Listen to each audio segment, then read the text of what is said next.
Good morning, good afternoon, LinkedIn friends. Hey, Happy Wednesday. We are here to talk uh, Outbound again with Let's Build Outbound with Bastien. How you doing, man? fine, fine. Really happy to be on the show again, and really excited about the subject we have today. Yeah, I am too, and inspired by um, the latest Hub Heroes episode. They've been doing a deep dive into the AI settings, data sources specifically, where you can put in information you want your AI tools in HubSpot to utilize in order to do the work you're asking them to do. Um, and this week the topic was ICPs, or ideal customer profiles, versus buyer personas, because personas has been a thing, a very like kind of a pillar of inbound, um, right? But it hasn't always been well understood and easy to access. And meanwhile, we have this new tool uh, that is not connected to that. But before we dive in, I'd love your kind of when you hear just that phrase like buyer persona versus ideal customer profile, like what comes to mind for you? I was just Googling buyer persona definition to be sure. Okay, like I was like, so buyer persona for me, first thing is it's for people, ICPs, it's for companies. But when you spoke about that subject just earlier, like we were going to deep dive on that, I was like, okay, that's a cool, that's a good subject to understand. Like, why do we need both? And if we need both, why? And for me, ICPs, so ideal customer profile, it, everything is in the ideal. What's ideal? What do we mean by that?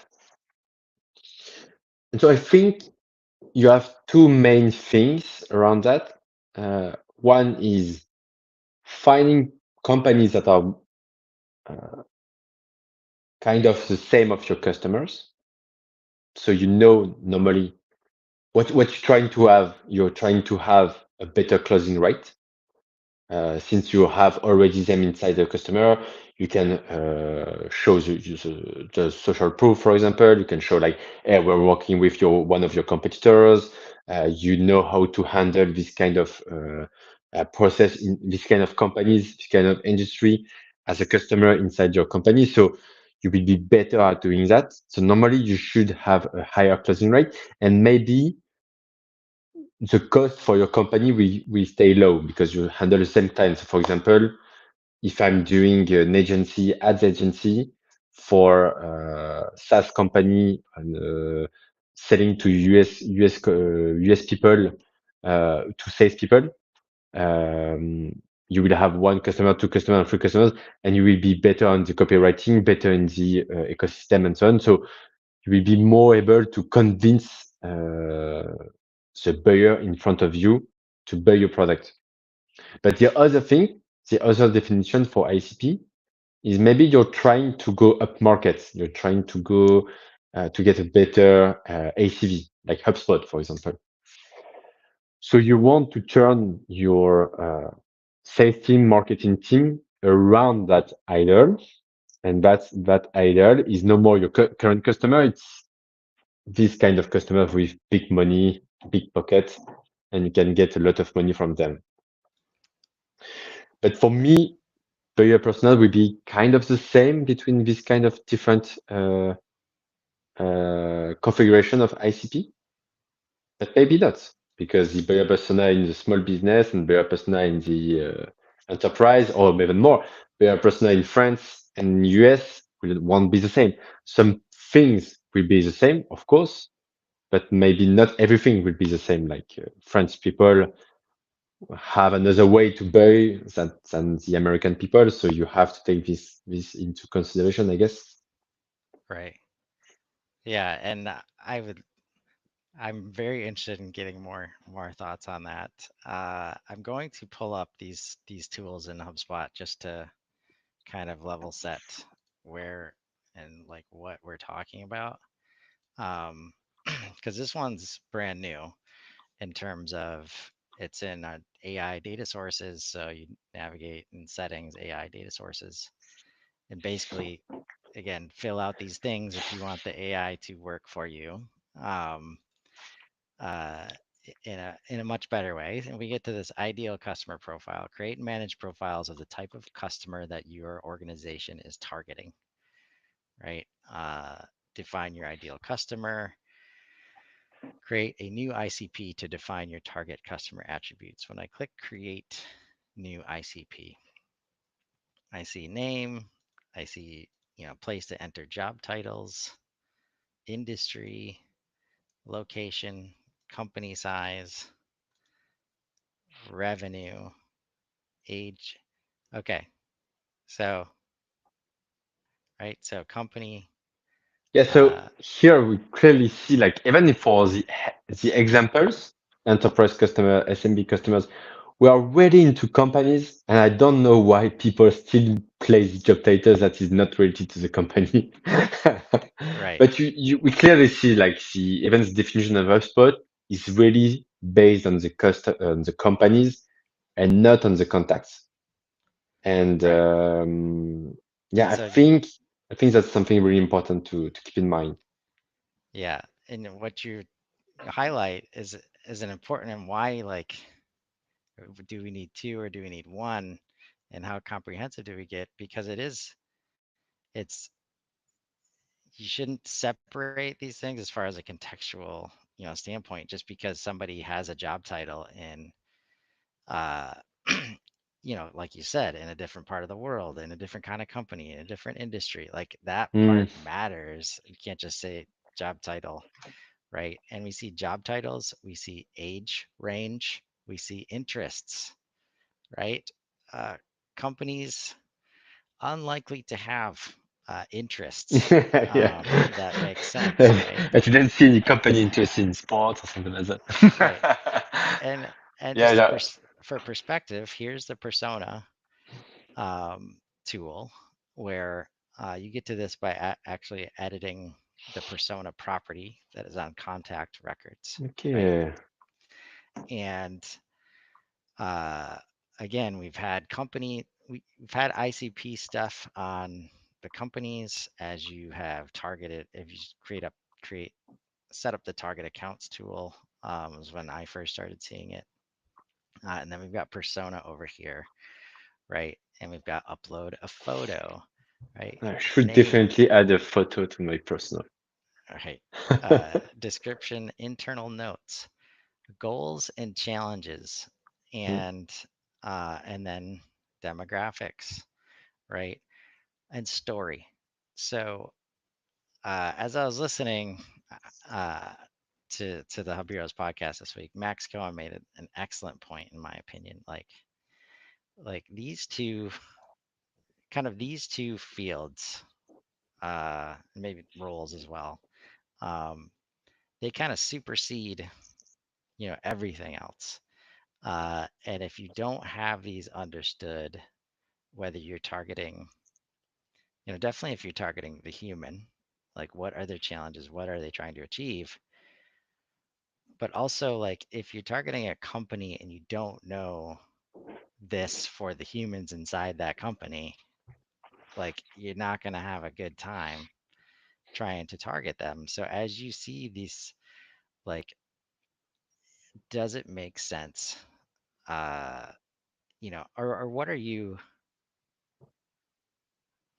are your considerations when maybe use a specific example of like, okay, I'm targeting a marketing or salesperson, and if I know they work in a $10 million company, I need to take these things into account versus if they're in like a $500 million company. Like, start there with the example of how you would, why the why the company level, like why the size of company matters in that conversation that you're about to have. Yeah, because maybe goals will be the same. Like for example, most employees want to get a better salary. Most employees want to do better things, do things in a better way. They want to do less things that is boring for them. That most employees share, like most people share everywhere. But for the challenges, it's not the same for a company of 10 people, a company of 100 people, 200 people. Like a company, a scale-up company will have, if you speak with head of sales, I guess their problems will be like, how do I scale my team? How do I keep people engaged? How do I find new people? For head of sales of just two sales, it's not a scale up right now. It's maybe the goal is how can I bring, how can I hit my target and do the sales myself because I don't have any people to do that, especially for founders when they're starting. So, so I do agree with you that people, when they come, they kind of like they have their USP, like unique selling point. I hate that. There's no unique thing. Yeah. Doesn't exist. There are different things to sell, of course. Of course, your unique USP, for example, for Hub Leads is save time on LinkedIn or make a better ROI of your LinkedIn outreach. But you have different way to say it, and you won't use the same um, challenges and things to say to someone who is handling the sales alone or someone with 10 salespeople inside their team. So I think first working on the buyer persona, it's way better than the ICP because buyer persona is it's cross enterprise. Uh, because you can just because it doesn't care about the annual revenue, industry, and so on. It does only care on what's the mindset of the employee right now, according the difficulties he or she's facing. And for me, ICPs, it's really to implement a strategy inside your team, inside your company. You want to grow up market, for example, you need to have everyone focus on this kind of ICPs, but everyone still need to feel the buyer persona. Like I spoke with Julian, my CTO, and sometimes I'm looking at HubSpot and I'm like, why do they add this kind of features that it's okay, it's cool, but man, like duplicate, it's a headache, like it's hell, and like it's hell for everyone in every CM, in every Google sheet. And why the duplicate is so hard to handle in HubSpot. And sometimes I am like when we were speaking with Julian, we were like, maybe the product managers didn't feel the pain. And as a product manager, I think it's really important to get really the persona in mind and maybe I don't know, feel the pain, like going as a in person, see the clients and feeling that pain on daily basis. And that's why if I hire some product manager or sales or someone like that, I really want him or her to have the buyer persona in mind and to feel the pain. Yeah, I don't care if they are feeling the ideal customer profile. That's another thing for me. That's something more strategic inside the company. You can, you can, uh, you can replace ICPs, but you cannot replace buyer personas for me. Because your company was created for this persona. You cannot say like, okay, it's enough. I don't care about head of sales and head of marketing. Let's sell to CFO. No, doesn't exist. Right. Um, but I do think that's where I agree that you definitely need to have a great idea of the human being that you're trying to work with, what their challenges are. And you mentioned some good ones. Um, And what came to mind is, since you brought up the product team, is how often we can see and feel the pain of, okay, clearly this was done for a certain market, right? Like SaaS, where most of the customer base is SaaS. And then when you just try to apply and sell that thing to somebody in manufacturing, like they're not going to have any idea what you're talking about. They're not going to, find the value at all of the thing that you're trying to do. Like they don't even care about that functionality, right? So that's where I think um, there has to be elements of that,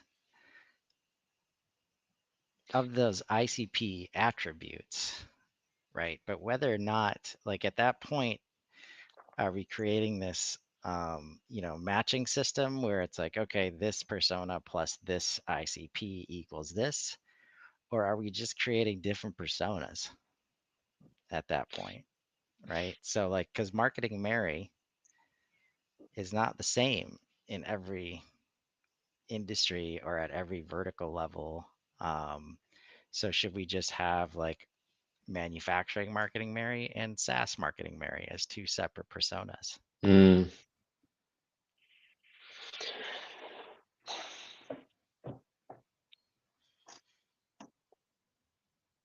yeah, I see your point, but I think like it's better to be off this kind of arbitrary. Do you say that in English? Arbitrary, like oh, LinkedIn says it's manufacturing, so let's say we're splitting between manufacturing. It's just for buyer persona because buyer persona, to me, it's not linked to. Could say that, but it's not linked to industry and so on. It's really linked to what are they, what do they care about? What do they care about? What people care about on a daily basis? And you could have like different persona, like I don't know, you can have a persona or someone like no ambition and a persona with someone with ambition, you know? You can have executant persona, you can have manager persona. So, the woman, for example, who wants to climb ladders, and the other one who doesn't care, is just doing their shit, and they just want to save time. And these kind of people can be in a different industry. And why do you care about that? Because you want to know. For me, very persona is what do I sell? How do I sell? Sorry, how do I sell? It's more about that. So if I speak with someone like in head of marketing, I won't say like you can monitor your sales team on a daily basis.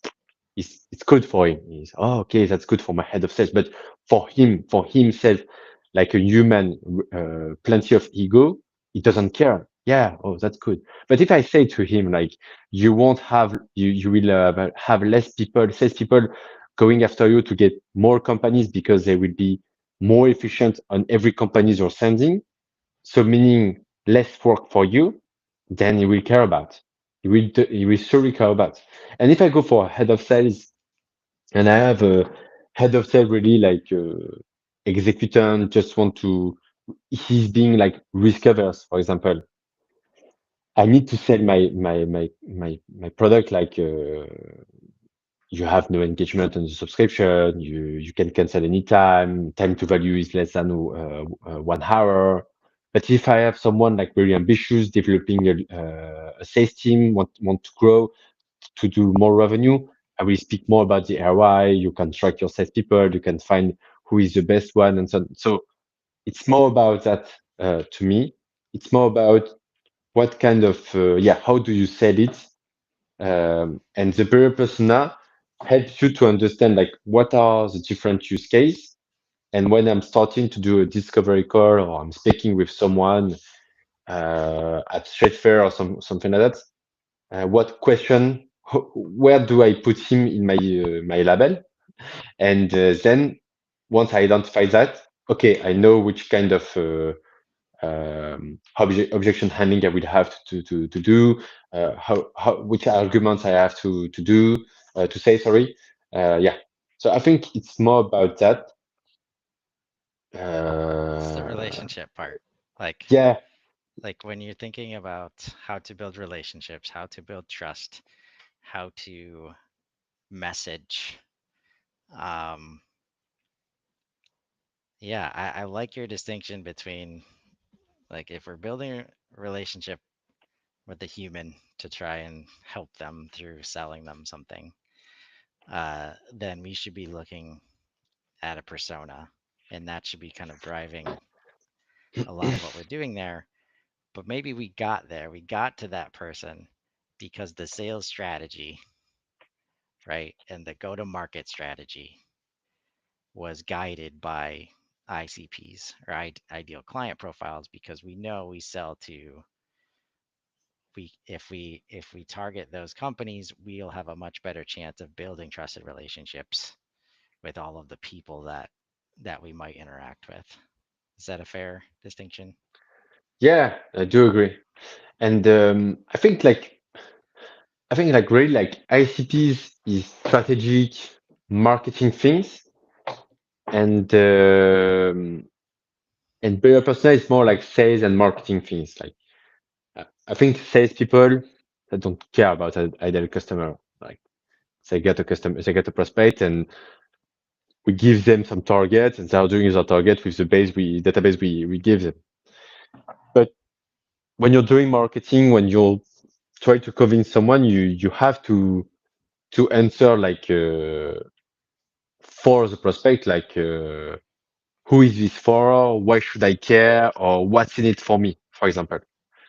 And that's all about like this question are answered by your persona. But you have to you have to deliver one type of message for one type of marketing campaign or one type of buyer persona you will have on the call or something like that. Yeah. So I think I do agree with the distinction. Does this, it feels like it should relate to what you were going to talk about today or what was on your mind as far as inbound, like how to make inbound better with outbound. Is that it, it's related, right? Yeah, it's completely related because if you get people like filling up a form on your website after ads campaign or organic, direct traffic, whatever you want, it's like, oh, I'm interested in your product. So normally they should fit your ICP and they should fit your persona. Sometimes, of course, 10% maybe will be like waste. But you can filter out. So for example, let's say you have a problem of I have too many inbounds. You want to focus your salespeople only on the highest ticket. So there, having an ICP, so a fit score, an ICP scoring, it's good because you can like get your 1,000 leads and filter out, find the top 10% and give it to your sales team so they can speak only on the high ticket. And but you will have different personas also. So for example, I was working with one of my mate like right now that okay, we get a sign up from someone. He's a salespeople, for example, or she's a salespeople. She's trying like Hublead, but nothing happens. No payment, no subscription, whatever. Because she's not maybe not the decision maker. Maybe there is a head of sales, a sales manager, founder. I don't know. So I'm like okay, how can we enrich our CRM to automatically try to find the manager of this person, and so we can email them like 2 or 3 days after the salespeople tried our product to say, hey, we saw that X used your product and so on, and you're delivering your outbound campaign and trying to get a meeting with the decision maker plus the user, of course. So you can have this kind of high ID to implement job notification changes. You can do that also if you want. but you're trying to do more inbound because right now I wanted to do more like cold outbound and so on. But you're really investing into inbound, and when people like are getting leads, they limit themselves most of the time to email marketing, retargeting, ads, but they fill the form. Like, hey, I want to try your product, and don't, you might not have time to do every demo calls or calling everyone. You might not have this kind of resource internally, as as I have. So I think like having something on a 6 to 9 months campaign where you're here getting some news, providing most values if you can. That would be the best. It's a good behavior. It's something really good. And of course, when you will do that, the more you can split into buyer persona, like users, champions, for example, and decision maker. It's a good it's a good start.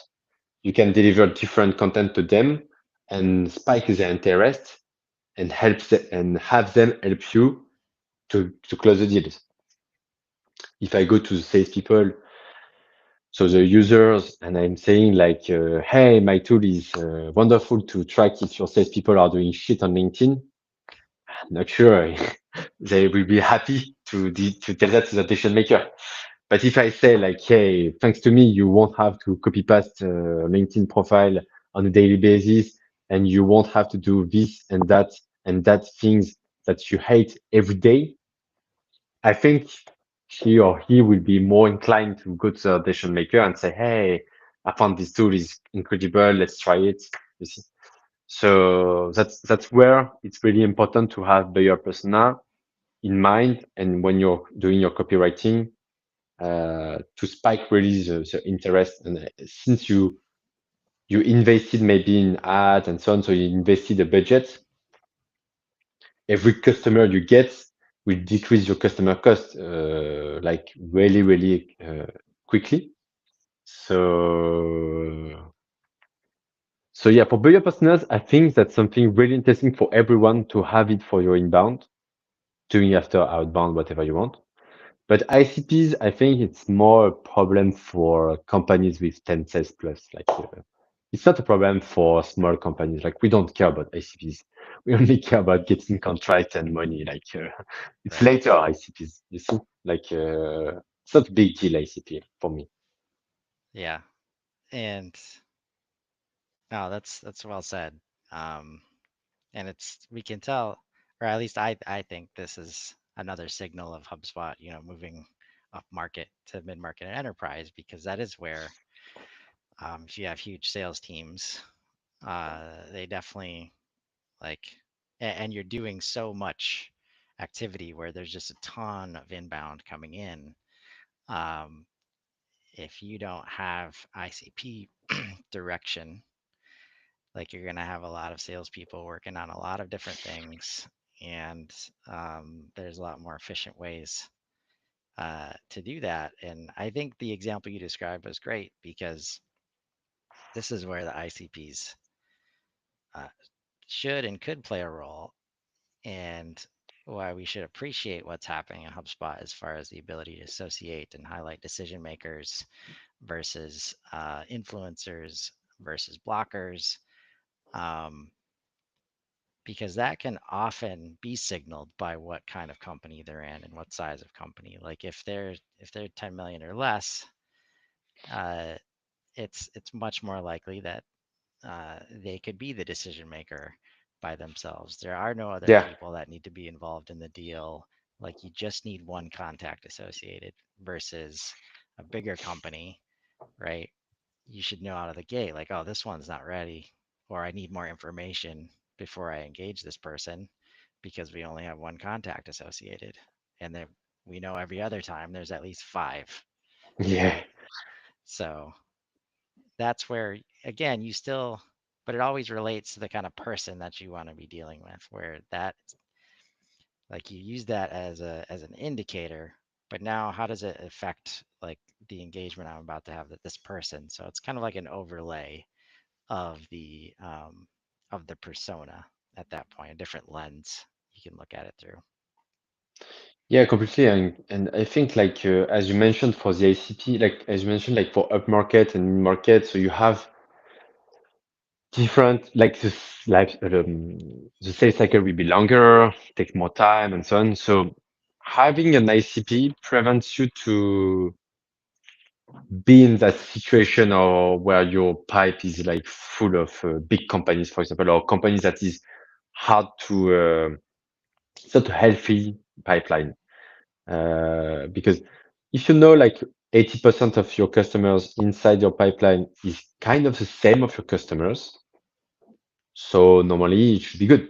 Like if it's like 10%, so it means like 90%, you might miss some arguments, some social proof. So maybe the process of selling will be not the same, more decision maker, more of that or something like that. So it's hard for the salespeople to move forward on every deals like that. So having like when you have 10 sales team, 10 salespeople, the goal is to really understand like, okay, are we working on the right companies? What do we do to be better on the right companies and the wrong one? What's happening? What do we do? Do we refuse them? Do we not speak to them? Because your cost, your CAC will increase. You get salespeople, it increases directly. So the main focus is we need to cover that CAC with with a higher ACV. As simple as that. So you need to you need to get your target around ICP with, for example, like companies with higher ICV. So you work on the ICPs and so on and so on.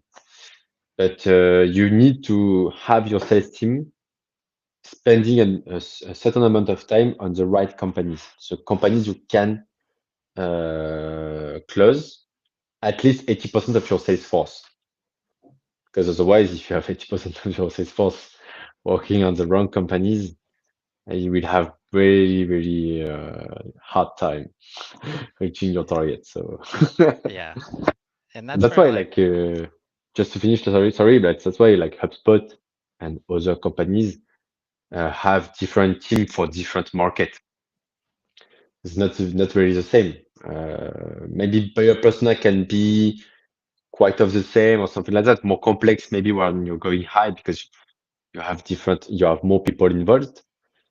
But you need to have a certain a good proportion of mid market, small market, hub market in your pipeline. yeah. Um, yeah, and if you haven't done any of these before, ICPs or personas, because like you said, when you're a certain level, uh, I mean, you should have figured out your persona, but if you're at like a certain growth point, and this is where like people may not even have CRMs yet, right? This growth point of like, okay, now we're not, we're going from mom and pop shop or garage business to real growth, right? Real sustainable growth, real scalability, right? This is when you start to apply these things. And if you've never done it before, it's so easy to just go Yeah, look at the last 10 deals that you won and what were the attributes of the companies that bought, of the people that were involved, right? Start there. That's what we always talk about, how much data gold is already in your system. Meanwhile, you're paying Zoom Info unbelievable amounts of money to just give you more and more and more data that you're somehow going to be able to act on when you've got all this data sitting there that can tell you exactly, because it's cool to see people's faces sometimes when it's like, oh, every time we sell to this industry, we got like 100% close rate. Like, and they didn't know that, right? And it's yeah, amazing because when you do highlight that, um, you know, of course you want to start focusing on that space. Or on the flip side, whenever this opportunity shows up, we never win those, right? So maybe we figure out why those opportunities are filling our pipeline and either change our messaging or what's wrong with our product or sales delivery that we can't get through. And oftentimes when you're going from that, small to growth, it's because you're not used to talking to more than one person, like in a sale. Yeah. And that's where, when you build these structures of, oh, one deal needs one contact, it's like it completely breaks, because you know you've got to involve two or three other people, but you cannot add them because you're not allowed to, and it doesn't work with the quote that you want to do, and your Yeah. reporting's going to get all Everything is screwed up, getting complex. right? And like that's where you got to break it down to, and so often that is a barrier to taking it to the next level. Like, especially in manufacturing, like the market leaders got really good at at at not targeting the ones and twos, right? They want people buying hundreds of stuff, hundreds of units, thousands of boxes. And that's why we talk about the difference between like enterprise level and small business. And it's a thing that has to be managed, whether you want to manage it or not. And it's, if you don't have visibility of your data and understanding of your data, it's very hard to, Mm.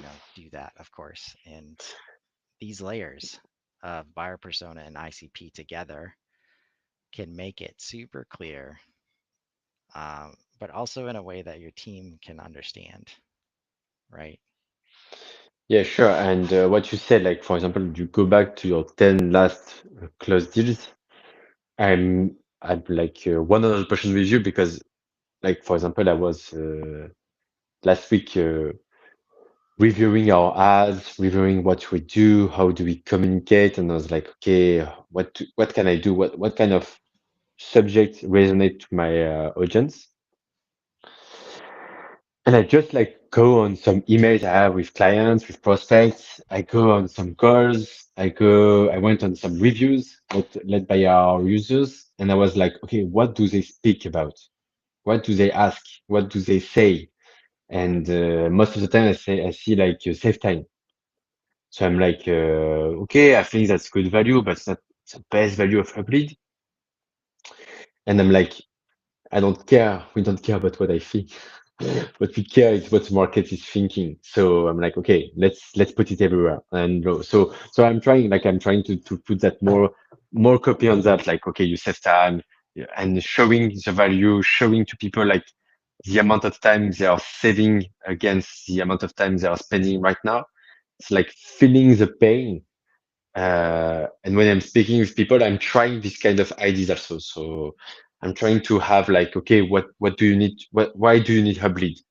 Uh, and that's why, like, for me, for the beginning, maybe, or maybe sometimes you have to do it also, but for me, like, salespeople need really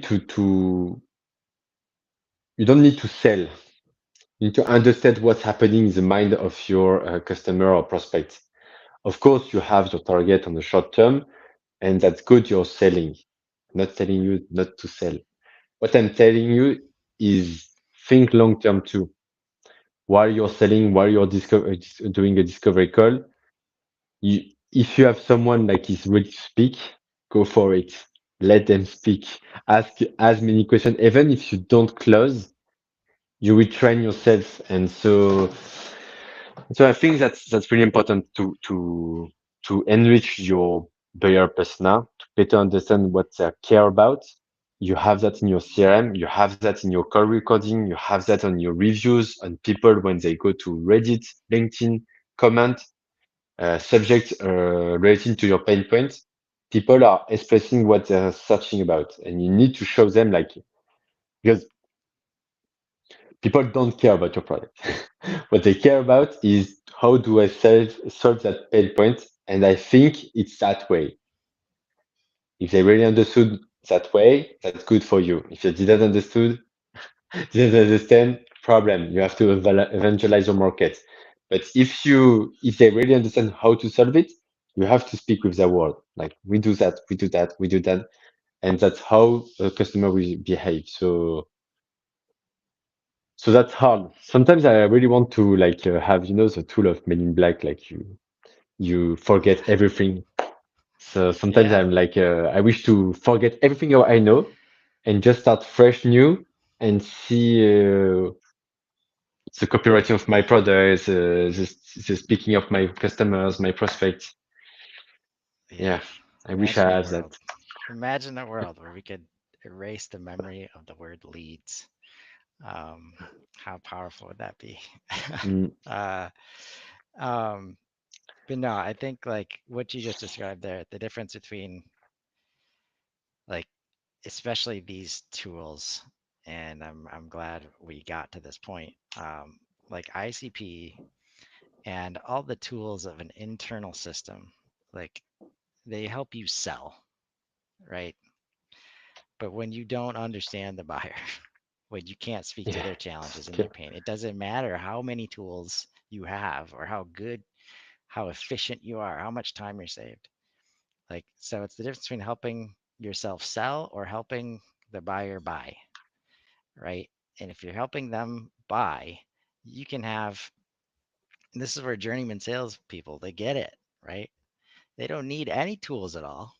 If they know their buyer, like inside and out, they can do everything over a call and not keep track of any data ever and win the business, right?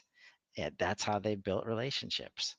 Um, so that mindset shift, which I think for some people, I don't want to speak on your behalf, but that's the memory erase that if Yeah, they get to that point where I'm not trying to sell, I'm trying to help people buy, right? It's a completely different shift.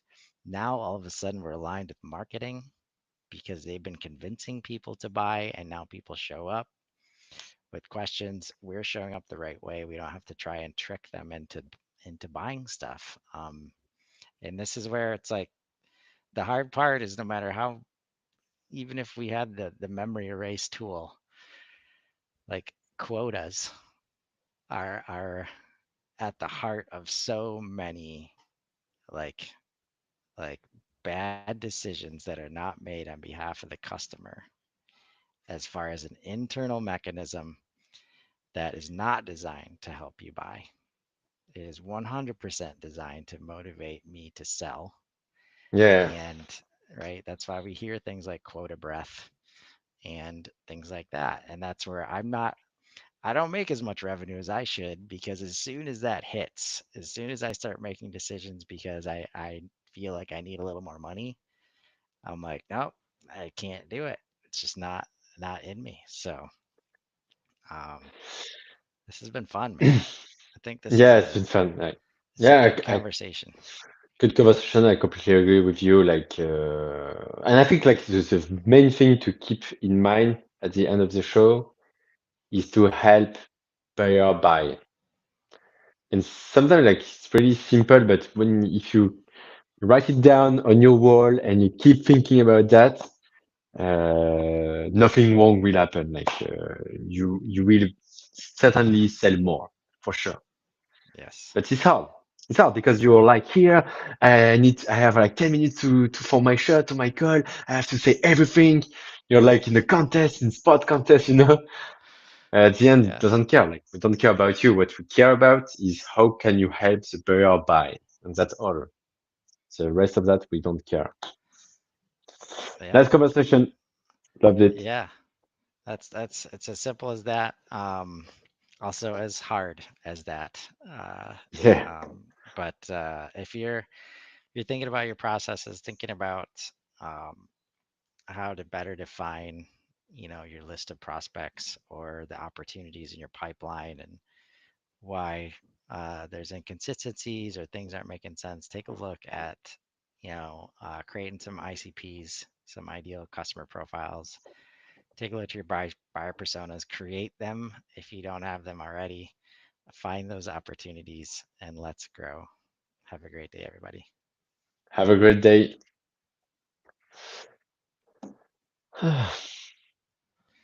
Awesome.